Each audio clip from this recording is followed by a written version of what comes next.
everybody? Welcome to another episode of the Sports in Laws. I am your coach, Coach Pierre.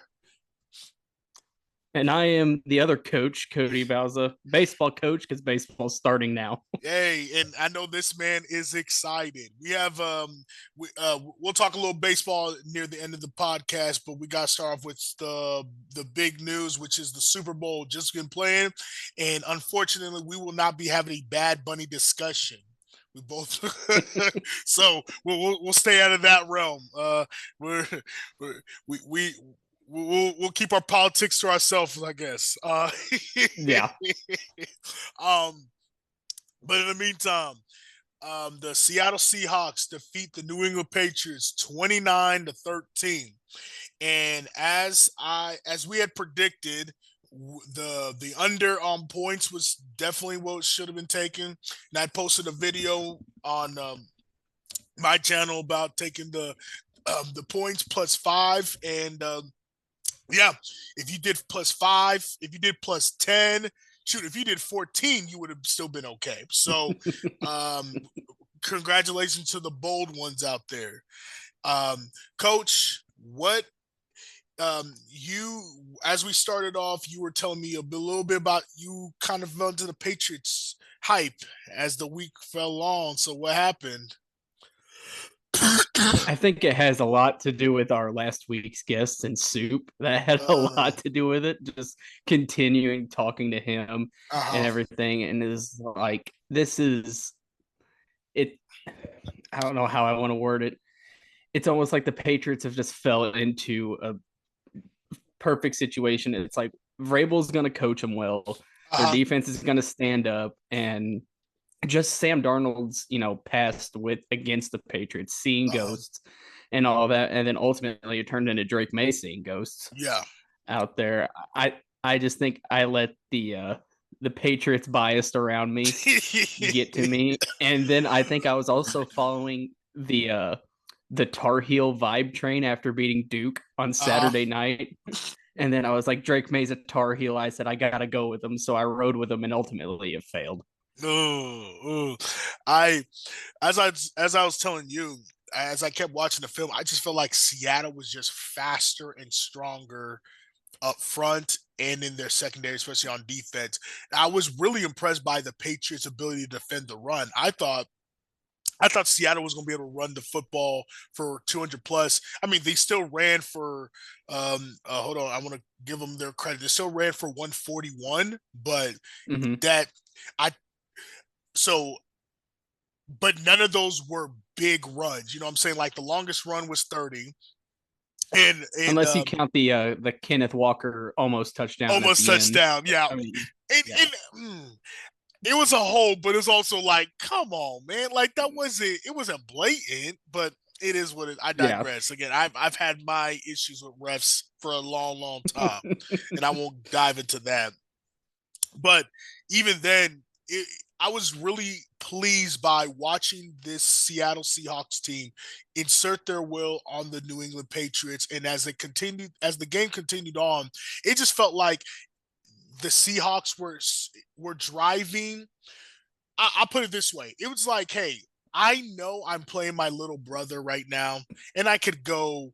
I mean, I'm trying to win, but I'm not trying to embarrass him right now. But he's giving me a little push. He's giving me a little pushback right now. So I got to press the gas a little bit. Show him, hey, I'm still big bro, but then I'll throttle it down for a bit because there was a couple of Yeah. times on the all 22 where the Seahawks missed. And I'll put it on Sam Darnold.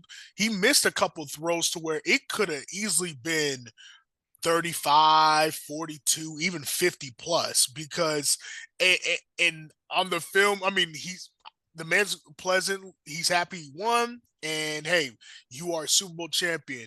But it could have been one of those just straight BTA situations uh where are they one of the best teams of all time? And I think they're only going to get better next year. That's if you're in the NFC, you got to remind yourself this defense is young. This is Sam Donald's first year under this offense. Yeah, Kubiak's leaving, but they're still going to keep all the same stuff. It's just going to be another guy going to take that place. So, I'm congratulations to the Seahawks, man. I'm happy for Sam Darnold, Carolina Panther legend. it proud of him. Yeah, and like you said, it could have been a lot worse. Like, just imagine what the score turnaround would have been if Darnold floats that pass, to JSN in there in the first Oh, quarter, oh where you yeah, had him wide open. I mean, JSN had probably 70 yards of field yeah. just clear in front of him Not that he and could not have scored on. and not anyone around him. Everyone's behind him if he catches that. That's one of Yeah, the big that ones. and that and also, like you were talking about the defense. The one thing that I shouldn't say it concerns me, it's just a question mark above the Seahawks defense right now is what they're going to do with Witherspoon, Uh huh. because like he's eligible for a new deal Uh huh. come next year. I mean, obviously you want to pay him, you should pay him, Mm-hmm. but you also have to take a look in your running back room because Kenneth Walker's, an impending free agent. Who's going to pay him? Yeah, Walker's gonna get paid this offseason. And he was my sneaky pick for a team to pick him up, like the Chiefs or the Panthers or anybody who's just like, Mm-hmm. hey, we can get a solid back for $5 to $8 million. And that performance just said, hey, I'm a $12+ million back, at Yeah, least for the next 2 years. yeah, and I honestly think if Kansas City's smart, they have to pull the trigger on that. Yeah, because I don't want. Uh, Yeah, I don't want. If I'm Kansas City, I don't want to draft a running back in the first round with that pick. I have too no, many needs in the defense and edge rushers and shoot. I'll even take if a Carnell Tate falls to them, it's like, oh yeah, we got to take that guy versus a running back like Jeremiah Love. So yeah, yeah, if I'm there, I'm trying to pull the trigger on that. Do, we also talked about where they had the opportunity to um so, so see, I'd said they're fast. Soup had mentioned that was kind of his fear with playing the Seahawks team, but I felt like watching the game though, I never felt like they were out coached. They just couldn't execute. You know what I'm saying? mm-hmm. Like Yeah, McDaniel's game plan seemed to be fine. I mean, really conservative, and I think I it looked. I'm hearing all this talk about a couple of the guys being hurt, mainly Campbell and Drake May. the But if other, you're out there, you're yeah, out there. So flush that excuse.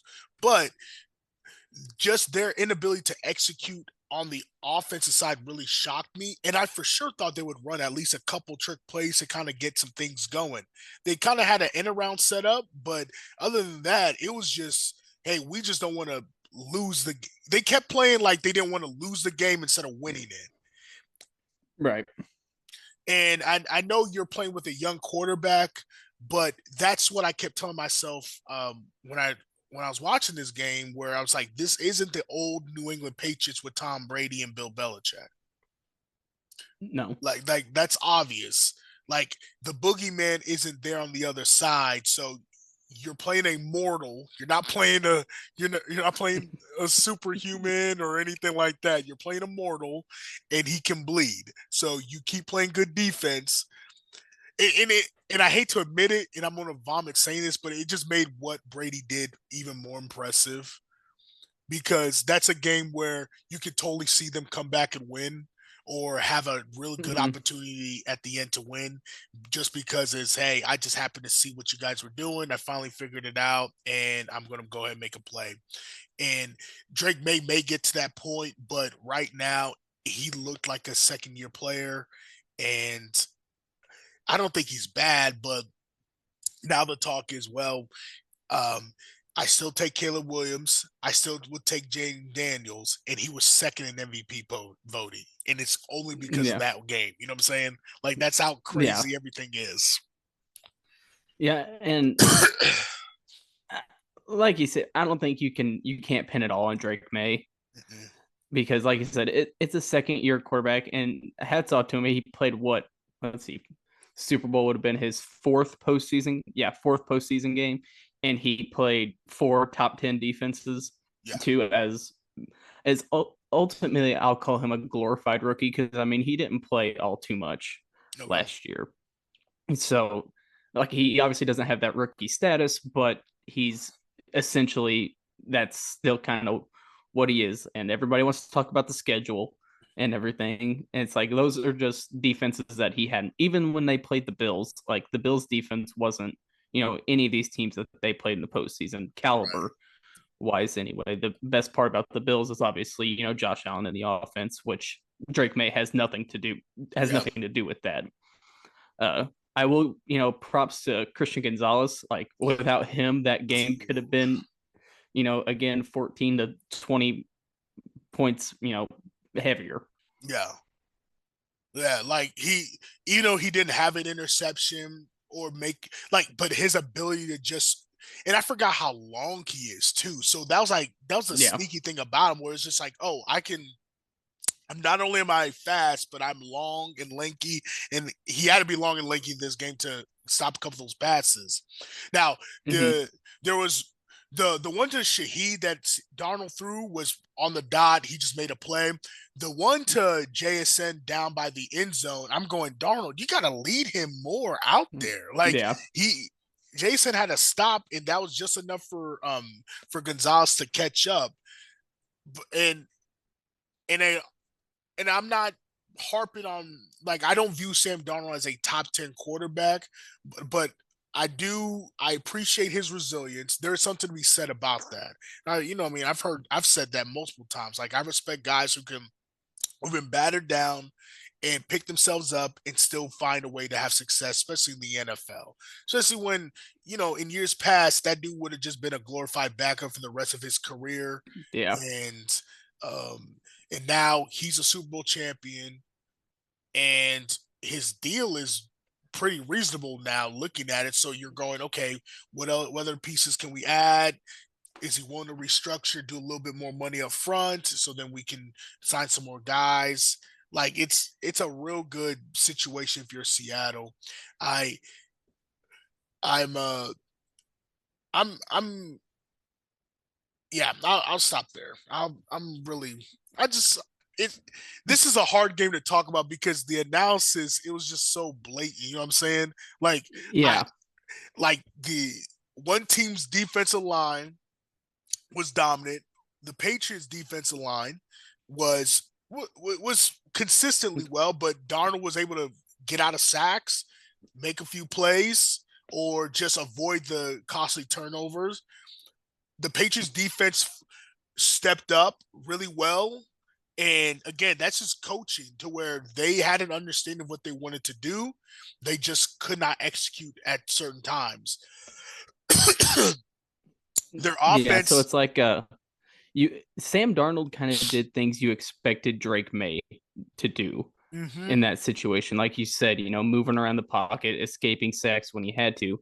It's like when you think of that out of these two quarterbacks in this game, from an athleticism standpoint, you're thinking Drake May is going to do that. yep, Well, ultimately, Sam Darnold ended up doing that and comes out victorious, and he's a Super Bowl champ instead of Drake May. right, yeah. I it was a good game. Like in terms of what the of what one of watching one team execute when things aren't going your way, and then on the defensive side, it was a good game to see how well can we confuse a young quarterback? Because Yeah. Mac, yeah, because Mike's defensive scheme, and I forgot he's the initial play caller. They kept saying that, and I was like, oh, the head coach is your DC technically. Yo, that's crazy. Because I mean, you're used to guys being the defensive coach, being a defensive minded coach, but it's their scheme. You're just having to, you know what I Yeah. mean, You're having somebody else call the plays ultimately. plays. So the fact that he's doing it, and gosh, I was just, and they ran. The thing I loved the most was every single stunt they ran up front. I was just like, and it wasn't just. And this is why I get a little nerdy when it comes to this. Every single stunt they ran, was ran to perfection to where Drake May had to make a decision right now. And if he didn't, he's getting his teeth knocked in. And the times he Mm-hmm. didn't, he got his teeth knocked in. Like he Yeah. made like the one scramble that I was so upset about. He May's dead to rights if the nose tackle just sits where he's supposed to. Nose tackle gets greedy, cuts up field. There's a clear lane, and he gets the first down.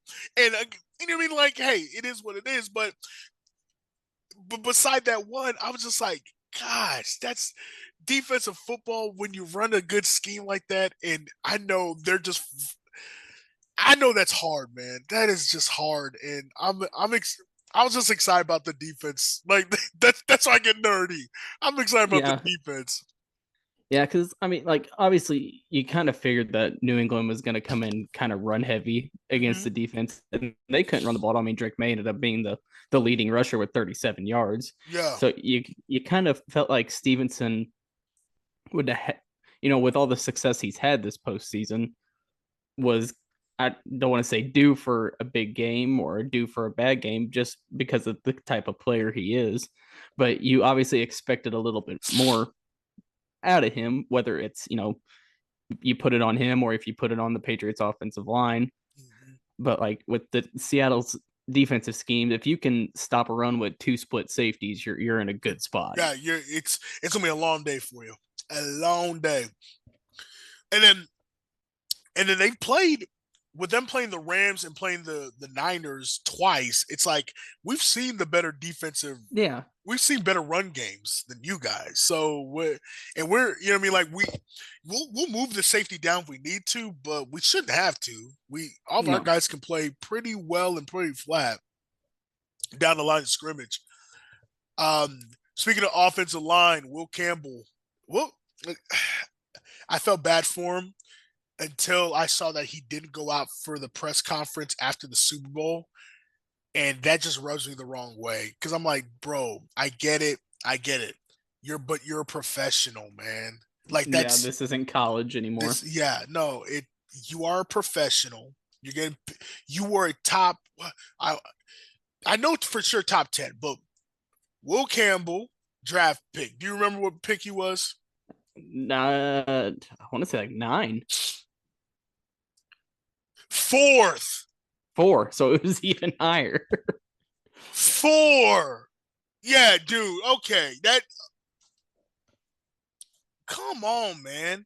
And again, like he has the height, but Mel Kiper kept saying this during the draft, and I was like, "How real is this?" He kept saying, "Well, he has short arms, and that's why." I'm like, "Well, those short arms definitely came up because Yeah. D-Law just took his lunch.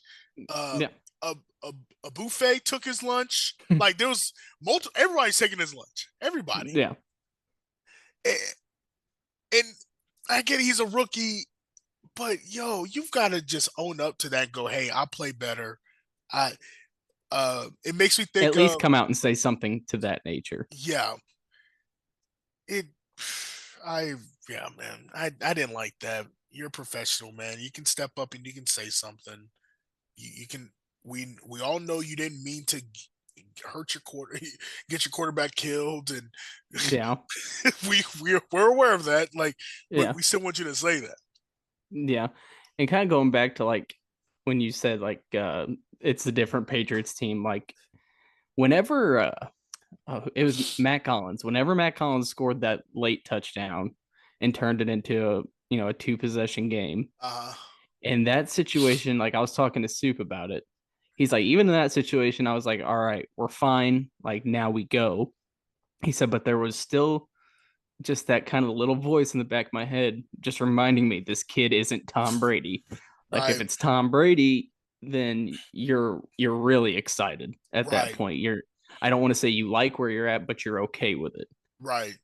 To where something's gonna happen, but obviously then New England gets the ball back, and then the first shot Drake May takes downfield and a triple coverage doesn't get picked, and then just a couple plays later does it again, and that one Yeah. ultimately gets picked. And on that one, that was even worse than the other one because it didn't even he didn't even look like he had a receiver in the area. No. Love was just like, oh, I guess you threw it to me. Okay, I'll just scoot down, run over. Oh, okay. Gosh, man. Um, Trying to think any other standouts that I really loved. Um, we already mentioned Gonzalez, Will Witherspoon, Devin Witherspoon, 3 sacks at the corner position. That's crazy. Plus the forced fumble. Uh, You said three Gosh, sacks? 3 sacks. Okay, because NFL.com only has him listed as one. Oh, I thought he had 3. He's got 3 QB pressures. Maybe that's what it is. Because I was under the understanding too that he had 3. It looked like he had 3 sacks, but apparently the stats people know a little more than what we do. Because But yeah, maybe the it one has him was, for one was just a tackle for a loss. oh, maybe that's what it was. So, I mean, we can credit him with 3 sacks if that's It what we felt want like to he had do. 3 sacks. Shoot. Yeah. Oh yeah, I see it now. Yeah, 4 solos, 1 sack, one forced fumble, and a tackle for loss. Yep. Mm-hmm. 3 I mean, quarterback if hits. Yep. like I even brought it up, in our text thread on Sunday. It's like, is it possible for like a DC or the entire defense to get the Super Bowl MVP? Because that just seemed like it was until you actually looked at the betting lines. And I mean, offensively, Kenneth Walker was the Yep. best option after that. But without Seattle's defense, I don't know if that game's completely different or not. I mean, it probably is if they don't turn in the performance that they did. Right. Early in the game, we were sitting and watching it, and I looked at my dad and I said, "This is almost a carbon copy of how that Patriots Rams Super Bowl went a few years back." And ultimately, I mean, there was more points scored here in this game by the end of it, but you could just tell, just from the early field goals, what Seattle went up 9-0, Yeah. and that was about it. And then, or did they end up going up 12-0? I think they ended up going up 12-0. They did. Yeah. And, There was at one point they were 12-0. Yeah. but even at that point, it's like it's still only a 2 possession game at that point. But obviously, nobody had gotten into the end zone at that point, so it's like, all right, touchdowns are going to be hard to come by tonight. And I think even by that point, they didn't take a snap within the Seahawks 40-yard line to even get close enough for a field goal. So I mean, it still didn't matter at that point. You can't rely on your kicker to hit 60+ yarders, consistently, unless you're Cam Little or Brandon Aubrey. You're right. Yeah. I. It was definitely both offenses played like, hey, points are gonna be hard to come by. We'll just get what we can get. Avoid the big mistakes. Don't give the defense another opportunity to either score or hurt us tremendously. And I, yeah, I enjoyed this game. I did. Like the Patriots hater in me loved it, but the football guy also football coach in me went just really impressive to watch a team execute on defense. Mm-hmm. Love a good redemption story. How's Soup doing?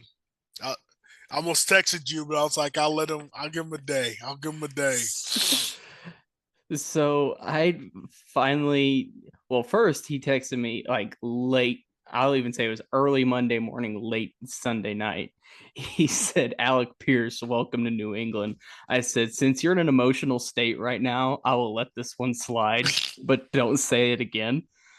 And then I, didn't bother him throughout his day, Mm-hmm. and then ended up sending him a snap later on in the day, and he just texted me back. He goes, "I'm still in the clothes I was wearing for the game." He goes, "It's Dang. been he made the executive decision to work from home on Ooh. Monday," Ooh. and he said people were messaging him all day saying, "Why aren't you at the office? Where are you at?" It's like, man, they're just really Oh yeah, they're rubbing it in, waiting. aren't you? And then I went to the gym that night, and he sent me another snap. He was on his way, and it was just a screenshot of a very depressing song. He goes, "The song's gonna be on repeat the entire time when I'm at the gym."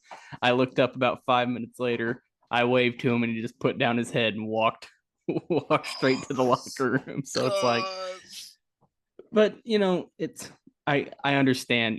If that were the Colts in that position, I'd obviously be upset Oh too. yeah. But like he said last week, better than expected. Yeah. Like, I don't think if you tell a Patriots fan, hey, you make it to the Super Bowl this year, that they would ultimately believe you, Mhm. but then they would also obviously be excited that they made it to that point. Right. I also think that if you told them they'd lose to Sam Darnold in the Super Bowl this year, that they would just think you're downright crazy. But Right. hey, it ultimately ended up happening. Dude, oh my gosh, I just lost my train of thought. Oh my gosh. I'm sorry. It'll come back to me. Something to do with yeah, because when the Panthers lost the Super Bowl, I was upset. It took me about a couple of days, and that one was just like it felt like, man, we just needed one or two more plays. We needed Cam to fall on the Mm-hmm. fumble. You know what I mean? Like our defense didn't play terrible. It was just, gosh, their defense was just better. Yeah, I that sucked. It's Oh like me. Go ahead if you no, no, remembered no, it. We don't want no! to I lose it. just remembered it. So then the other thing is when they're not too far away though. Like, be honest, I don't think they make the Super Bowl. Bo Nix plays. CJ Stroud crapped his pants, and the Chargers were kind of Or just the outmanned, Chargers. outgunned. They chargered, and, and so it's like, okay, I yes, you made the Super Bowl, but you still have a lot of room to improve. You still have a lot of pieces that you needed to get. You're just fortunate enough to get a good run, and again, like you're in the game, so you have a chance to win. Like I don't, there Yeah. was a path for the Patriots to win. Like this wasn't the this Seattle team wasn't the greatest team of all time. You know what I'm saying? No. And it's like you said, like with against CJ Stroud, the Chargers and the Broncos, like you still have to go out and make some sort of play Yeah. against them. Mm-hmm. And I mean, yes, against the Texans, Drake May almost went stride for stride with turnovers. Uh huh. Luckily, the offense recovered a couple of those fumbles Yeah. there in the Texans game. Otherwise, it could be a totally different story. Mm-hmm. Do you think like who feels worse? Who feels sicker, Bills fans or Vikings fans? I'd have to say Vikings fans. I agree with you. If the Vikings made the playoffs this year, I would say Bills fans. Mm-hmm. But they just had a bad year. Yeah. Like not only did the guy that you gave up Sam, like you let Sam Darnold go for free for your quarterback who you drafted. Fine, that happens. But it's for a guy that's not very good, and for a guy that people apparently don't like. Like the way I've they heard a lot talk of about, that. like the way they talk about McCarthy, they're just like, you know what I mean, like you're just an annoying pest. Like you're just like this arrogant. Which I was like, how? Like when did it? How did this not come out in Michigan? Like did Jim Yeah. Harbaugh just kind of just contain all that annoyingness? Him being annoying, like when in Michigan, because that's crazy. Yeah, because now even like reports are coming out. I think Adam Schefter said yesterday that the Vikings are bringing in a veteran quarterback Yeah, season yeah, to for competition. It's like you're doing that already. As a granted, it will be technically his third year uh in the huh, league, but only his second really. But it's like, man, I just went through this with Anthony Richardson and Daniel Jones. It's either, I mean, ultimately it's either going to work or it's not. right. So, and did McCarthy have some shine this year? Yeah, I think it all went south when he called himself nine. I think that's where it really because like he was fun. He has that comeback against the Bears in week 1. It's like, all right, there's Uh this kid's got something. And then, like you said, if he's arrogant, maybe that just went to his head. He's like, yeah, that was 9 playing out there. It's like, at least have 5 years under your belt before you start saying something like that, because these memes now are going oh, crazy and there's no stopping them. and the beautiful thing is like he's the face of a poor quarterback being arrogant. Like that, like I couldn't, not that I couldn't be me, but you would just be like, you know what I mean? Like, hey, I'm now the face of a terrible coach. You know what I mean? Like, just my Yeah. face or my silhouette. Like, hey, that's me. Or you know what I mean? Like, hey, Yeah, they're just putting different jerseys on you at jerseys this. and swapping them. Like, yo, the internet. Gosh, man. I It's like, I think they dressed up every Patriots player possible with that meme during the Super Bowl. It's like they just yes. kept coming and coming. I was like, oh, this ain't good. Oh my gosh. Yeah. Yeah, it was bad, man. It's bad. And like part part of the Bills issue will be, sorry, the issue. Part of the Bills redeeming this is like, hey, we have a new coach. We're going to be able to pay some money on defense, fix some things up. Like, hey, we just did make a play versus the Vikings. It's like we're the Vikings. Our schedule's going to get a little easier, but we still are having to play the Bears, the Packers, and the Lions, and the Lions are going to get better. Like Yeah. the Lions barely missed the playoffs. We didn't really have a shot. Awesome. And it's like the Viking schedule isn't gonna get that much easier. Mm-mm. Like you said, they're gonna have to pay the Packers twice, the Bears twice, and the Lions twice. Mm-hmm. They also go to New England and play the Oh, Patriots. So that's 7 games accounted for uh huh, right there. And then, not to toot my own horn, but we Colts play them. I uh mean, huh. not saying that that's gonna be, the Colts are gonna be some, juggernaut next year, hopefully.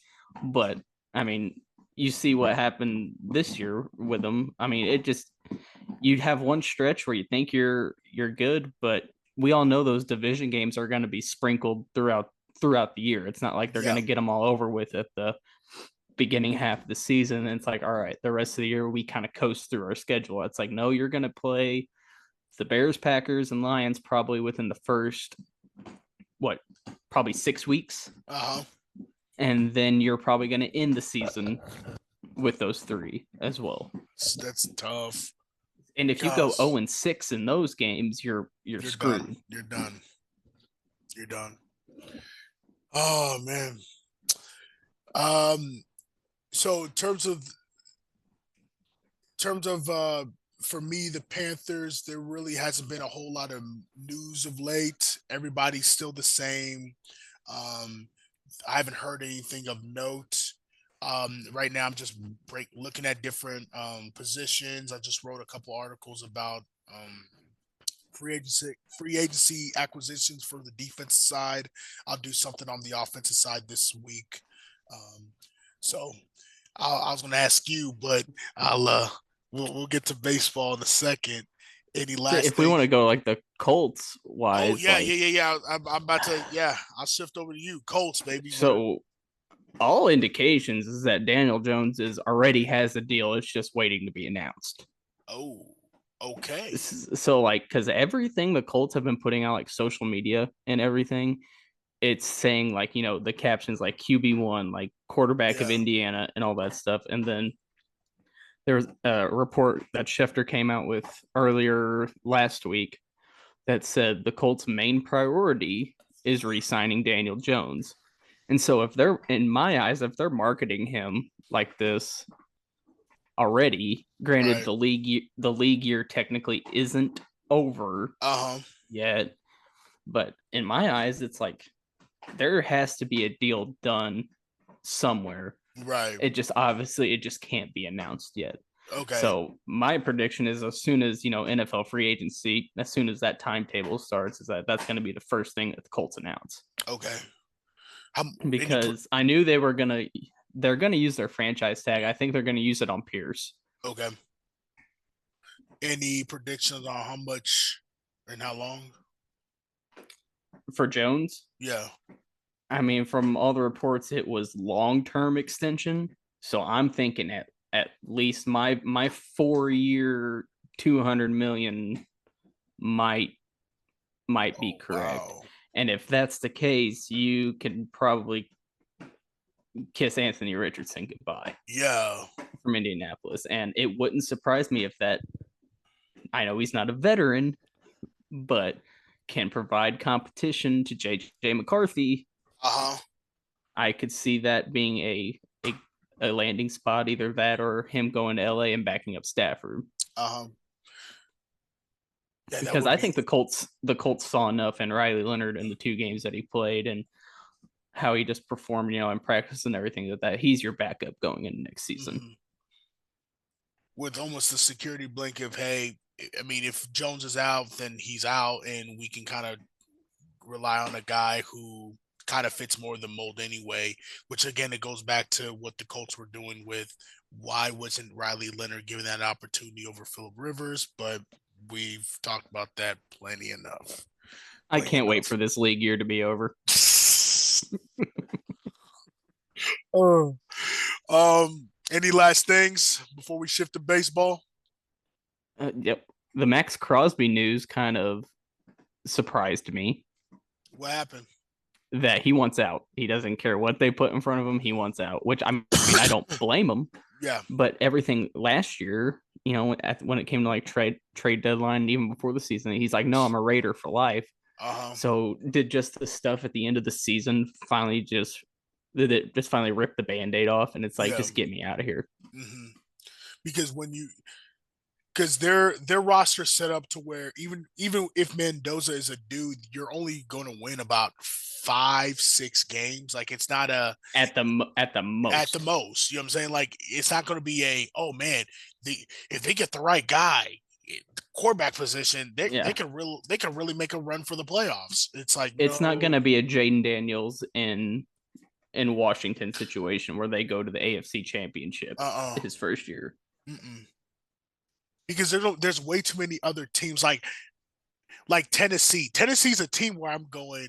I hate to say it, but like if they get the right couple guys in, kind of like what New England did, I can Mm-hmm. see with Ward having another year of running an NFL offense. Okay, all right, you can compete 7 to 9 games. All right, and but I I I would love for him to go to Carolina, but the price I'm done with trading our first round picks for right now. Like I just want us to build slowly, and Mm-hmm. maybe down the road, if things work out, okay, we can trade our first.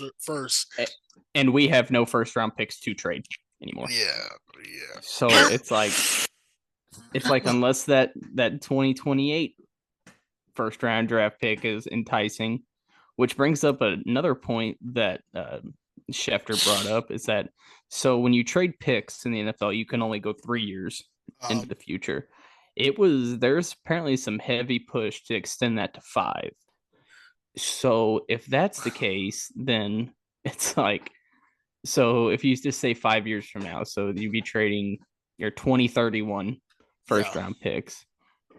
I mean, if that's the case, then NFL ultimately turns into the NBA, where it seems like you can trade your first round pick in 2092 to someone and be perfectly fine. then it's like, hey, if it doesn't work out, it's not my problem. Yeah, you're the one that signed up for it. But I Yeah, think I with I don't know, the but NBA that draft is just weird to mhm, me. This NBA, front office stuff is weird, but like foot with the NFL, it's like 5 years is a long time in the yeah, NFL. Like that could be a lot of guys, career lifespan. right. And in the NBA, it's not like you can trade all those first. They have like that rule to where it's like you can't trade multiple back to backs. Like it has to be like every other. Mm-hmm. So even then, it's like okay, so you could trade 3 first rounders, but they would have to be every other year to make it work Right. versus 3 straight years. And then there's, the whole deal with like this pick is protected, but this one's unprotected. It's like I just don't get it. Yeah, I really don't. Max Crosby would be a fantastic, but like Kansas City, but the Rays would never trade him to Kansas City. No. So then you're almost, if they're smart about it, you trade him to the NFC, but then like Seattle wouldn't do it unless they're just like, hey, we're going for broke right now. Because I'm projecting 2 firsts, but then the Raiders would give them, let's say, a third and a fourth or something. Yeah, I mean, from And all accounts said that the Raiders are willing to take like a Micah Parsons deal. okay. So, I mean, the only one at the top of my head right now would be Dallas. Uh-huh. And Dallas and Philly are Right. my only two that I think would do it. Or is this ultimately just a situation like Myles Garrett where it's like, nope, I'm leaving, I'm leaving, and then all of a sudden that check gets put in front of you. It's like, I love this city, I love this team, all of Yeah, that. 40 million a year for edge rusher, that's pretty tough. Yeah. Pretty tough to turn down. I uh I feel bad for guys like him who, like, he's had that rough past. He gets an opportunity to play in the league, I've gone to the team that's essentially loserville, even with Tom Yeah. Brady as one of our owners. Yeah. I have no real chance to win. And Gosh. when that real chance to win ultimately comes, it's like that's probably closer to the back half of your playing career where you're Yep. almost out the door compared Yep. to where you are right now. 1,000%. 1,000%, man. Oh, all right. So we'll shift gears here. So baseball, World Baseball Classic, man. How's that coming? Rosters are, finally, shoring up uh, and all of that. Still basically the same as when we talked last time. It's gonna come down to US Team USA and Team Japan in my eyes, but the Dominican's gonna have a good team. What has really taken a shift this over these last couple weeks is the stuff going on with Team Puerto Rico. oh, what's going on? So they are losing players because of insurance policies. So like they're like big name players basically just got ripped off the roster because these insurance companies didn't want to cover their contracts. So they're not Oh, allowed to play anymore. oh, Yeah. So Puerto Rico, I mean, you just take two guys, Francisco Lindor and Carlos Correa, who are two of the top most respected players at their positions, yeah. can't play, are not playing anymore. Wow. So, and then ultimately, it kind of begs the question: it's like, is even Team Puerto Rico even gonna play Right. in this? Because there Wow. was some rumors about, like a different like third party Uh-huh. possibly, covering that for them, but nothing has really been set in stone with it yet.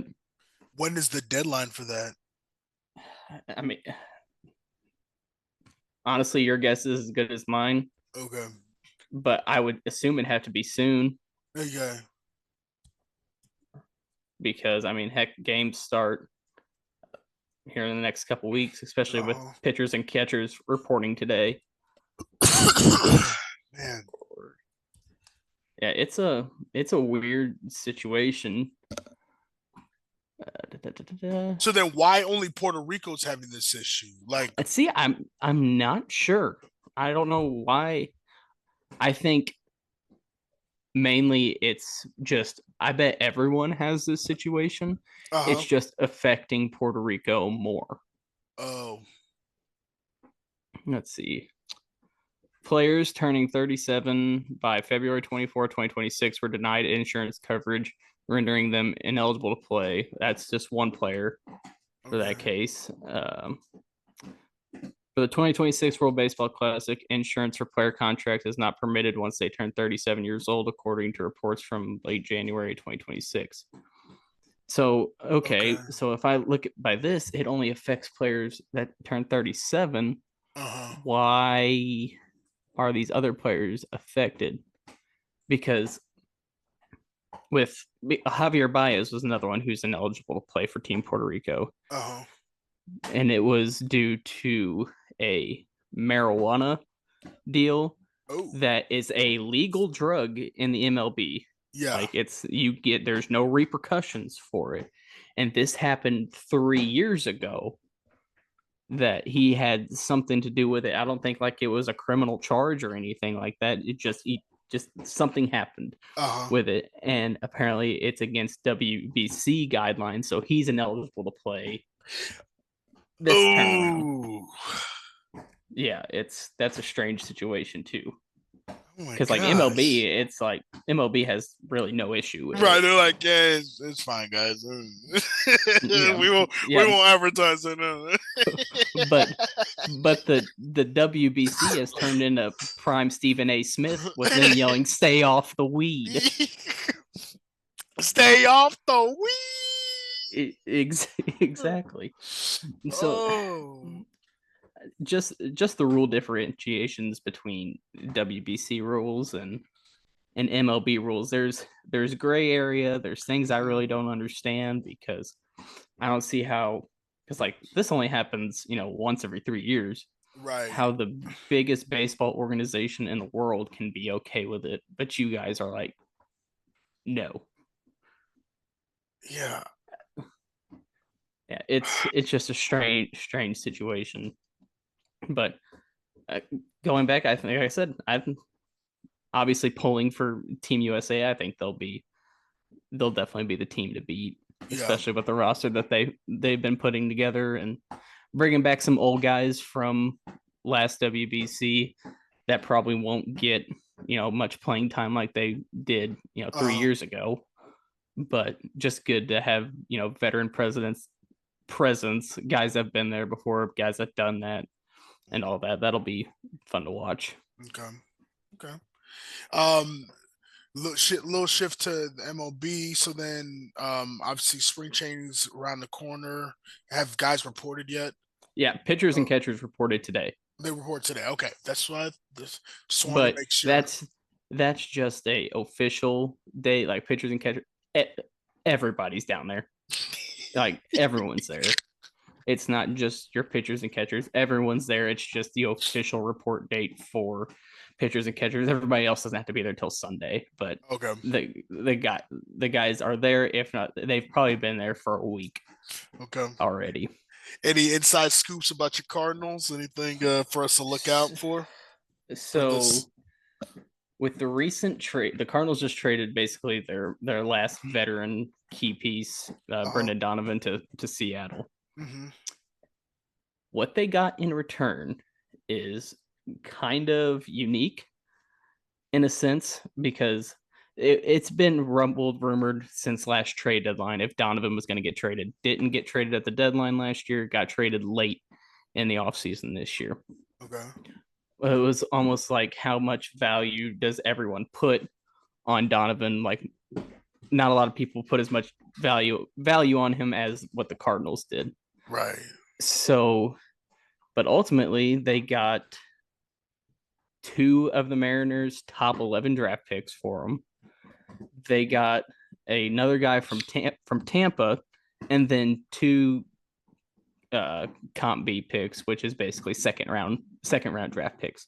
Yeah. So in the first, I think out of the first 72 to 75 picks, I think the Cardinals got like 8 picks. Yo. So there's that, which is good for what they're trying to do. It's a youth movement trying to get a Yeah. younger roster.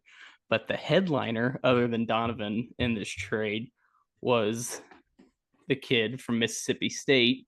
His name is Urangelo Senja. Mm-hmm. I'm not even going to try to spell it because it looks nothing like how it's actually pronounced. Oh. But if you think Shohei is cool, this guy, he is a switch pitcher. Uh-huh. So Oh, switch yeah, pitcher. yeah. Hey. Okay, okay. So video came out today of him throwing from both sides, which was cool to see. Uh-huh. Uh, Does he Sorry, have like Nash this is. specialized glove that can Yeah, kind of? Okay. Ooh, I okay, okay, I okay. I'd assume so, Yeah. because back a few years ago, there was this pitcher for the A's. His name was Pat Van Dyke, Hmm. who ultimately did the same thing. And it was like he had a glove, and like normally you just have a webbing on one side or the Yeah. Huh. other. This one was like split down the middle, and then had two webbings on. It had a web on this side and then Yeah. one on this side. So he was he wasn't. I don't know if he was going to make the major league team with Seattle, but he was in big league camp. Was Hmm. going to be in big league camp with Seattle, and they primarily wanted him to focus on throwing from the right side, which he is stronger from. Hmm. The Cardinals aren't necessarily taking that approach. Okay. They're like, yeah, go ahead and throw from the right side, but we want to see what you got from the left side too. Hmm. So video came out of him today throwing from both sides, and I mean, heck, it's if it works, that could be a almost a Weapon X situation Yeah. that the Cardinals have. So how does that happen? Like, is he truly ambidextrous, or was it just something that he practiced and was able to do? See, I think it has to do a lot to where my guess is that when he was growing up, he threw with one hand, whether it was his right or left hand, Uh-huh. but then realized he was stronger from the other side, but still kind of worked with the other His hand. dominant hand. Okay. So, like, for example, like whenever I was growing up and playing baseball, I was left-handed. I threw left-handed, did everything left-handed. Oh. But then I realized that I was stronger with my right hand, and I wanted to play positions that left-handed people just can't. Yeah. Shouldn't say can't play, but Can't, just but don't. don't play. Yeah, Like catcher. it's very rare. It's very rare to see a left-handed catcher. Catcher. Oh yeah. So it's like I can still. I Yeah, mean, we've talked can I? about that. Like that's a thing. Like I didn't realize that was a thing until you brought it up, and I was like, yeah, that is true. What's up with Yeah, that? because like whenever like I play like slow pitch softball or baseball, like I swing left-handed. But Uh-huh. then like when I golf right-handed. It So are you left-handed? I can do a lot of things left-handed. I mean, I can throw a baseball left-handed. It might not be as hard as my right hand, but I mean, as far as like mechanics throwing wise, yeah, I have no problem with it because it's still just something that's embedded into my brain from doing it. How have I not However, known this? That's crazy. So I then, but can what hand do you write with? I write with my right hand, but Okay. like when I eat dinner with a fork, primarily use my left hand Interesting. a lot of the time. So it's like Huh. it's strange, yeah. No, But then I can't believe I did not know that. That's awesome. yeah, My and then dad, like whenever I play like guitar too, like I do it with my right hand. Like I huh. it's right hand dominant, so it's very strange. My dad is the same way. So my dad is left-handed, kicks left-handed, but does everything else right-handed. And he said it's just because when it was in Haiti, like that's just what you don't write with your left hand. So like you don't do things with your left hand. So Yeah. he essentially forced to do that. And then it's like, oh, I'm not as strong as I am with my left hand because I've done everything with my right. But it's just like, oh, if I needed to, absolutely, I could do Yeah, I could do everything I it. need with left. Yeah, Huh. it's like we went out on Friday night and we were playing darts and we were just messing around and we're like, all right, let's go left-handed. I'm like, okay. Yeah. Woo. It's but like you said, it's like obviously my left hand isn't as it's not as strong as like my right side Right. is, but when it comes to like, if you try to do something opposite handed, it just feels wonky. It feels Yeah. out of place, but it's like it still feels natural to me. Like, Right. yeah, Huh. I don't want to call myself ambidextrous by any means because I'm not. But if I needed to do something with my left hand, I know I can Right. do that. Like grip strength, I firmly believe my left hand stronger than my right hand. Don't know why. Huh.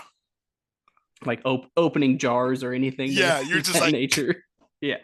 Like right hand, it just feels weird, but with a left hand, I can do it no problem. oh man, I can't believe that. That's awesome. Learn Learn something something new new every. every day. Absolutely, that's awesome. That's awesome. Oh man. So I'm trying to think of.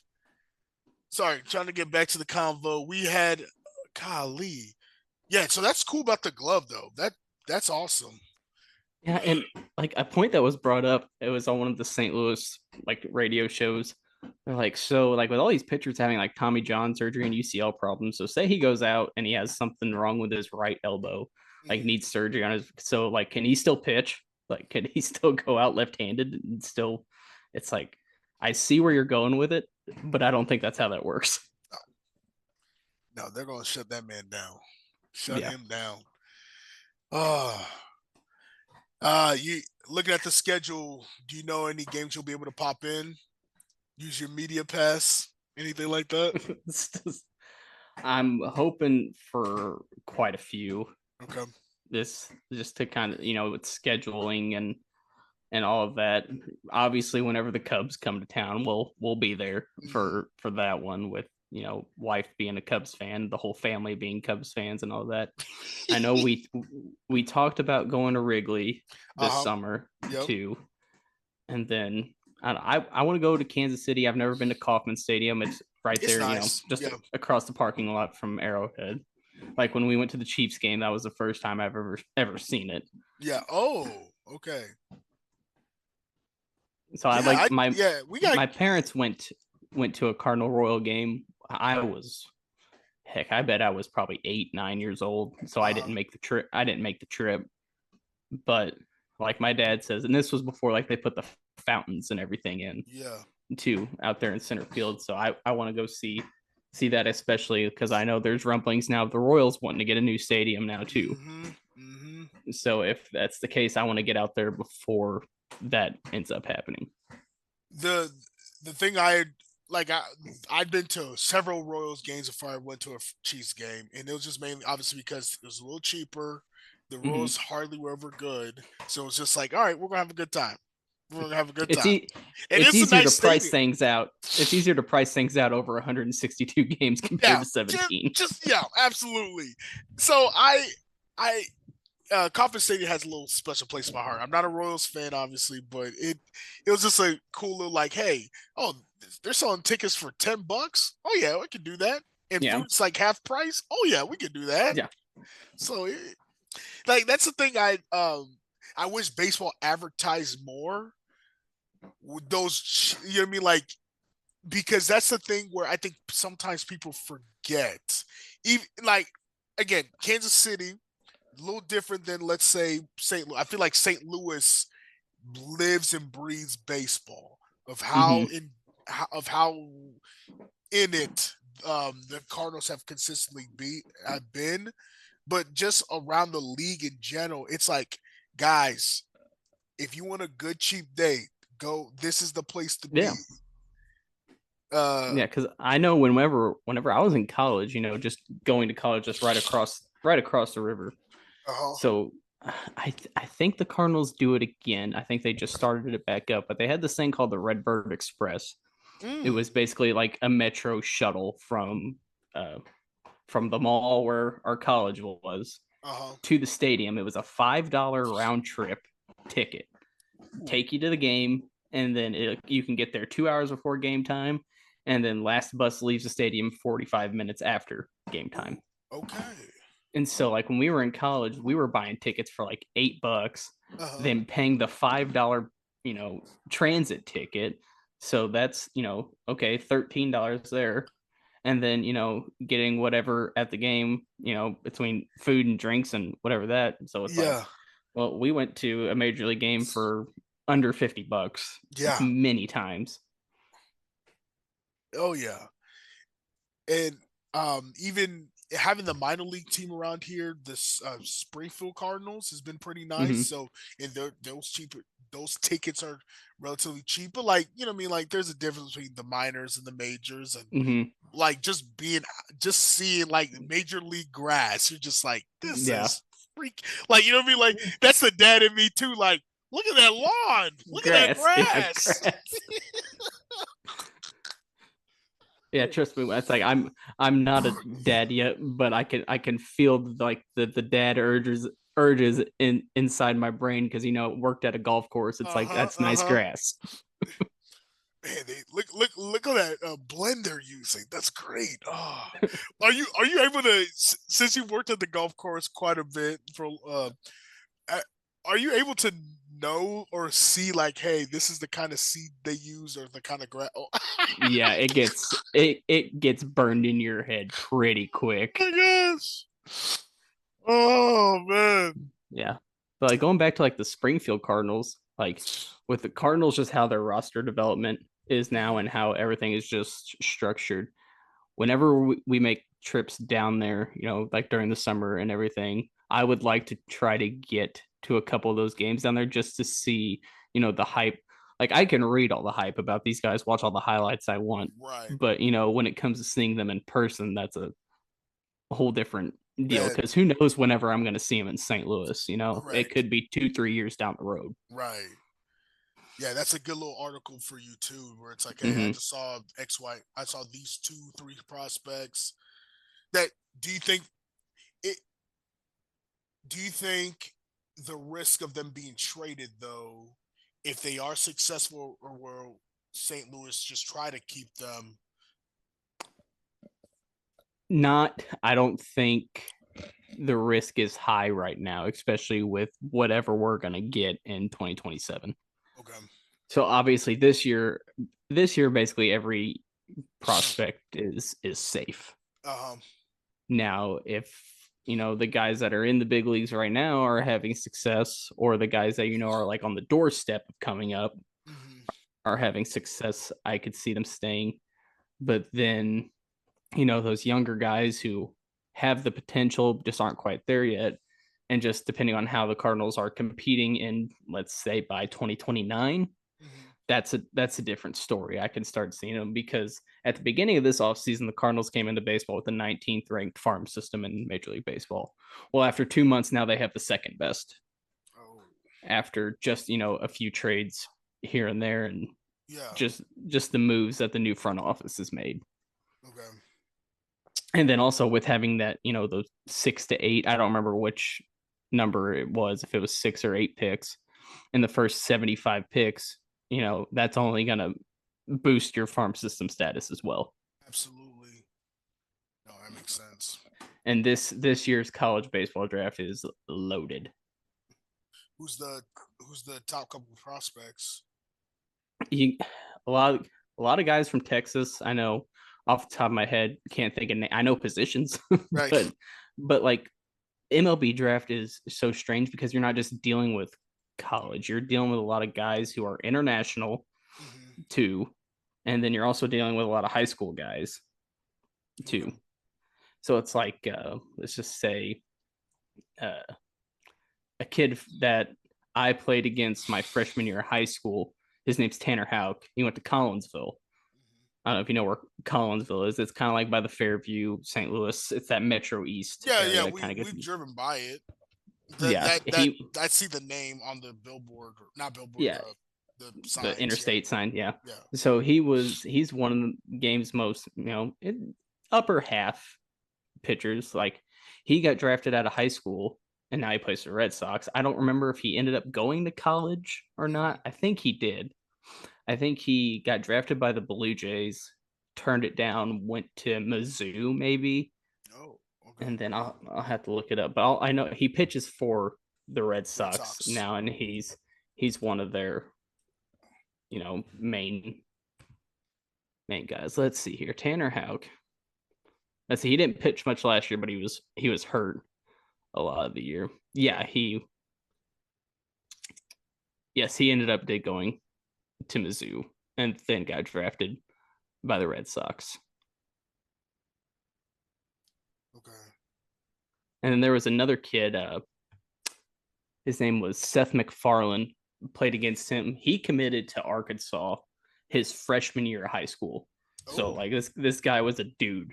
yeah. And I remember we were playing him over in Waterloo, and we're like, whatever we do, we're not pitching to him. Don't give him anything close to hit. we're just gonna pitch around him and we'll be fine. First pitch this kid sees, I mean, our pitcher hangs a curveball, and as soon as I'm sitting there, and as soon as it comes out of his hand, I'm like, oh. And yeah, this kid hit it about 500 feet. Gosh. But he got drafted like late rounds. I want to say like 10th plus, probably, out of high school. And he wanted $1 million signing bonus, which like first rounders are getting like a $2 million signing bonus. Yeah. So he's like, no matter where you draft me, I'm asking for $1 million signing bonus. That's the only way you're going to sign me. Right. Well, obviously, MLB teams kind of laughed. It's like, we're not giving you the $1 million signing bonus. Right. And he ended up going to Arkansas, and I think now he's like a GA somewhere. Like he never got drafted anywhere else, I don't believe. Last I heard, he was still at Arkansas, but then heck, that was 2 years ago. Oh, baseball.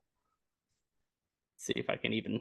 I look up Seth MacFarlane, and it just comes up with Family Guy stuff. Yeah. Yeah. TJ McFarland. Sorry, not. Well, is that no? TJ McFarland is somebody else. See, I can't even find out where he's at. It's redundant at this point. See, that's kind of sad though. Like you got a situation where it's like, hey, you got an opportunity, but then you get greedy that blows it. But now with the NIL and everything, it's like, no, you got to make that offer. Like, why would you not do that? Oh. Okay, here it is. Jordan McFarland. Okay. Jordan McFarland. All right. Let's see. Did he get drafted? Nope. It just says first baseman Jordan McFarland assigned to Arkansas Razorbacks in June 12th of 2019. Last thing I see about him is that he was at the University of Incarnate Word. Oh. Okay. I have a teammate who's their defensive backs coach there. Mm-hmm. So it looks like he went to Mo State for a little bit. Okay. And Mo State's really good at baseball. I didn't realize that until I moved down here. I say I had a buddy from a town that's just south of us. He ended up going. He went to John A. Logan, which is a JUCO powerhouse in the country. Went to John A. for 2 years and then ended up going to Missouri State and pitched there. Okay. When did he pitch? Let's see. He was a year younger than me in school, so he graduated in 2018. So he probably would have pitched like the probably like the 21, 22 range. Okay. I wonder if he was our star quarterback, Connor Seckler, he pitched at Missouri State all 4 years, and he graduated my 17 high school. So there's probably a little bit of correlation, at least like he was a senior and he was probably especially like with red shirt years and all that. So, that's pretty cool. What's his name again? Ian McMahon. Ian McMahon. All right. Next time I see Seckler, I'll ask him like, "Hey, do you know a dude named Ian McMahon?" McMahon. Okay. Man. Hey, pleasure doing this with you. You got anything else you want to talk about before we sign off? Yeah, I'm actually be finishing up an article here tonight about a possible former NL MVP possibly joining the Cardinals at 37 years old. So we'll see. Okay. Which kind of goes completely against everything that the Cardinals just said. Youth movement and everything. But and he won the MVP, has spent most of his years with a rival team. So, and they didn't want to, they brought him back, the last 2 years for like a reunion tour, and didn't really want to bring him back again in Pittsburgh. So it's like, but that's just how Pittsburgh Pirates baseball operates and everything. Yeah, But so like there's been a lot of interest with the Cardinals signing him now. So it's like it'd just be kind of a slap in the face move mhm. just to have him on another, interdivision team. So Yeah. we'll see if there's any movement on that within the next couple days. Okay. All right. Well, hey, real quick, man, I want to ask you the dugout report. Any new episodes that need to? I'm listening to the hold on, your latest one. Hold on, I just did when I was working out. Mhm. Yeah, the Brendan Donovan one. There it is. I was like, I just listened to it. So, hey, when's your next episode? Depending on work schedule, hopefully by the end of this week. Okay. I say I don't know if I'll send out another kind of feeler message to see if I can get anybody on. If not, it'll just be me by myself. Okay. All right. I meant I need to do that myself just to see if anybody wants to go on. You just yeah, well, I'll talk to you later about it, but I thought that was such a cool idea, man. Way to go get it. Yeah. Way to go get it, man. Way to Let's go say get it was like it just kind of hit me one day. It's like I don't know why like I've never just sent. I mean, the worst they're gonna say is either nothing it. Yeah. or hey man, like sorry, no, don't really, feel comfortable doing it, don't want to do it, which is fine. I mean, Right. obviously people want to do what they want to do, but send it out there. And I think like within the first like 10 minutes that I sent it out, I had like 48 to 50 replies. Like, yes, yes, yes. So I got a guest list The that's Rolodex. yeah, right now. And that's not including like people outside of that group too Right. that I've talked to and everything. Cause I know I want to get my old high school coach. I want to get him on. He just got inducted in Illinois Baseball Coaches Hall of Fame. I Hmm. want to get him on. I want to try to get in touch with my old college coaches. I know one of them, he went to Mizzou and then he took a coaching job with the Blue Jays. So try to Ooh. get him on to see if he want to talk some stuff too. Yeah, absolutely. Shoot, man. Hey, good luck to you, bro. I'm excited for you. That's awesome. Yeah, That's yeah, awesome. trying my hardest. Hey, we all are. We Yeah. all are. Hey, deuces. Appreciate it. Thanks everybody for listening. This will be on sorry. This is going to be on Apple Podcasts, Spotify, and iHeartRadio. I just forgot how to do iHeartRadio. So so Yeah, yeah, or it's not just the original YouTube link anymore. We're no, branching out into we're other branching out, places. baby. We're branching out. All right, everybody. All right. Peace. Say it.